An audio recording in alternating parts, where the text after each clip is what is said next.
Hey everybody, this is a quick video in case you have an Altec Lansing HydraShock Bluetooth speaker and you need to do a hard reset on it. Now you might want to do a hard reset for a variety of reasons.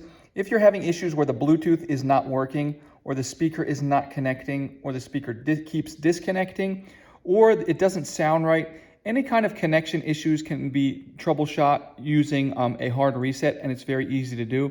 Just keep in mind this is going to reset all of your Bluetooth connections, so you will need to set it up again if you want to do this. So if you want to do this, it's real simple. All we need to do is come in and press and hold the little microphone icon button for 10 seconds. If we hold it for 5 seconds, it will beep, and that will actually turn the Bluetooth off. We just continue to hold for another 5 seconds, and the whole speaker will actually turn off. And when you turn it back on, all of the Bluetooth settings will be reset.